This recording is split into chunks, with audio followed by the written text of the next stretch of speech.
Hello guys, সালামু আলাইকুম। কেমন আছেন সবাই? আশা করি ভালো আছেন। আমার বাড়ি হইল করিমগঞ্জ, আমি থাকি সৌদি আরবে। তো রিয়াদ থেকে দাম্মাম গেছিলাম ম্যাডাম সারারে নিয়ে ঘুরতে। তো গেলাম সাগরের পাড়ে। সাগরের পাড়ে এই যে সাগর যেটা, এটা হইল কি দাম্মাম সাগর। এটার ওই সাইড যেটা যে এটা হইল কি বাহরাইন। তো সাগরের পাড় থেকে আইলাম, আইয়া হোটেলের এখানে আইলাম। হোটেলে আওয়ার পরে এই যে হোটেলের যে পার্ক যেটা, এই হোটেলের চতুর্দিকে সাগর, মাঝখানে এই পার্কটা।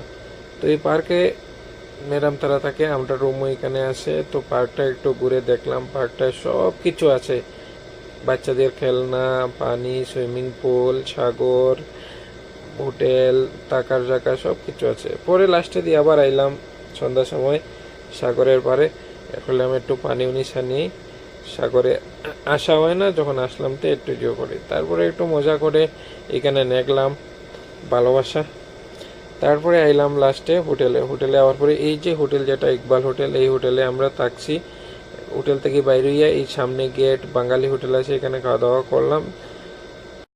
খাওয়া দাওয়া শেষে আবার চলে এলাম হোটেলে। হোটেলে আসার পরে রিসেপশনে গেলাম। রিসেপশনে গিয়ে একটু ভিডিও করলাম। তো আপনাদেরকে বলি এই হোটেলটা অনেক ভালো। যদি ভিডিওটা ভালো লাগে লাইক কমেন্ট শেয়ার করবেন, আমাকে